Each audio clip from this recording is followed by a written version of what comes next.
ഈ ശബരിമല സ്വർണ്ണപ്പാളി വിഷയവുമായി ബന്ധപ്പെട്ട സഭയിലൊക്കെ കഴിഞ്ഞ ദിവസം വലിയ രീതിയിൽ പ്രതിഷേധമുണ്ടായിരുന്നു. ഇന്നും അതുപോലെ തന്നെയായിരുന്നു. ഈ വിഷയത്തിൽ ഇളകി മറിഞ്ഞു നിയമസഭ എന്ന് തന്നെ അക്ഷരാർത്ഥത്തിൽ പറയാം. ദേവസ്വം മന്ത്രിയുടെ രാജി ആവശ്യപ്പെട്ട് പ്രതിഷേധിച്ച പ്രതിപക്ഷ അംഗങ്ങൾക്ക് നേരെ മന്ത്രിമാരടക്കമുള്ള ഭരണപക്ഷ അംഗങ്ങൾ പാഞ്ഞെടുത്തു.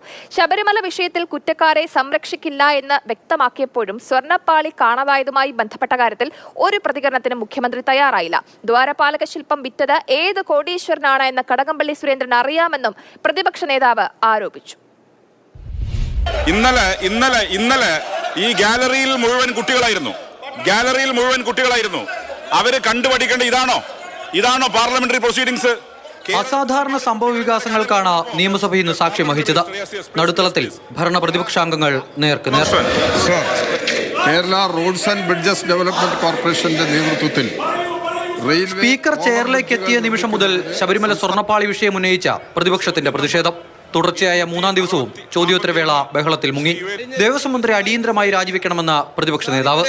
ശബരിമലയിലെ ദ്വാരപാലക ശില്പം കൊണ്ടുപോയി വിറ്റിരിക്കുകയാണ് സാർ. അതോടൊപ്പം ശബരിമലയിലെ കട്ടളപ്പടി കൂടി കടത്തിയിരിക്കുകയാണ് എന്നുള്ള ഗുരുതരമായ ആരോപണമാണ് വന്നിരിക്കുന്നത് സാർ. അതുകൊണ്ട് ദേവസ്വം മന്ത്രി രാജിവെക്കുകയും ദേവസ്വം ബോർഡ് അംഗങ്ങളെ പുറത്താക്കുന്നതും വരെ ഞങ്ങൾ സഭയുമായി സഹകരിക്കാനാണ് ഞങ്ങളുടെ തീരുമാനം. അയ്യപ്പന്റെ സ്വർണം കട്ടവർ അമ്പലം വിഴുങ്ങികൾ എന്ന ബാനർ ഇന്നും സ്പീക്കറുടെ മുഖം മറച്ച പ്രതിപക്ഷം ഉയർത്തി. സ്പീക്കറുടെ ഡയസിന് മുകളിൽ ഉണ്ടായിരുന്ന വാച്ച് ആൻഡ് വാർഡുമാരെ ഡയസിന് താഴെ അണിനിരത്തി. പതിവിന് വിപരീതമായി കൂടുതൽ ഉദ്യോഗസ്ഥരെ സുരക്ഷയ്ക്കായി നിയോഗിച്ചു. ഡയസിലേക്ക് തള്ളിക്കയറാൻ പ്രതിപക്ഷാംഗങ്ങളുടെ ശ്രമം. സുരക്ഷാ ഉദ്യോഗസ്ഥരും പ്രതിപക്ഷ MLA-മാരും തമ്മിൽ ഉന്തും തള്ളും. അവിടെ ഇരിക്കുന്ന എല്ലാം കുട്ടികളാണ്. അവർ കാണുന്നുണ്ട് നിങ്ങളുടെ ഈ കോപ്രായങ്ങൾ.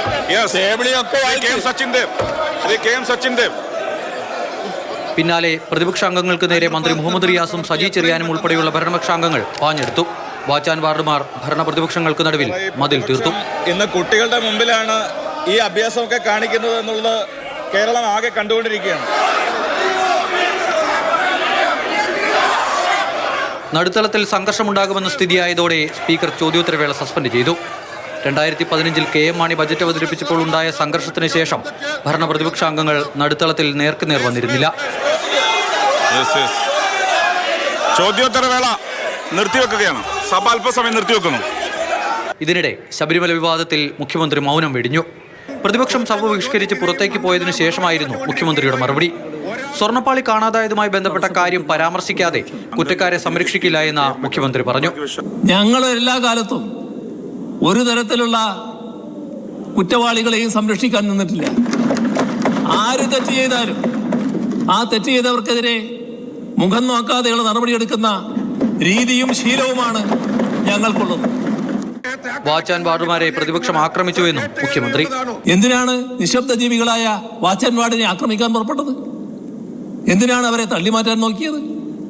മുഖ്യമന്ത്രിയുടെ പ്രസ്താവനയോടുള്ള പ്രതിപക്ഷ നേതാവിന്റെ പ്രതികരണം ഇങ്ങനെ: പോലീസിനെയും വാച്ച് ആൻഡ് വാർഡിനെയും വെച്ചുകൊണ്ടാണോ നിയമസഭ നടത്താൻ പോകുന്നത്? ഇങ്ങനെ കാണണമല്ലോ. അപ്പം ഞങ്ങളെ ഭീഷണിപ്പെടുത്താൻ വേണ്ടിയിട്ടാണ് 2 വനിതാ അംഗങ്ങളെ വാച്ച് ആൻഡ് വാർഡ് തള്ളിമാറ്റി. എന്നിട്ട് പോലും ഞങ്ങൾ പ്രകോപനം ഉണ്ടായില്ല. എവിടെ നിന്നാണ് പ്രകോപനം ഉണ്ടായത്? മുഖ്യമന്ത്രിയുടെ ഭാഗത്ത് നിന്നാണ് പ്രകോപനം ഉണ്ടായത്. സ്വർണ്ണപ്പാളി വിഷയവുമായി ബന്ധപ്പെട്ട സഭയ്ക്കകത്തും പുറത്തും പ്രതിഷേധം തുടരാനാണ് പ്രതിപക്ഷ തീരുമാനം. നിയമസഭയിൽ നിന്നും അമൽ തേനമ്പറമ്പിൽ, മാതൃഭൂമി ന്യൂസ്, തിരുവനന്തപുരം.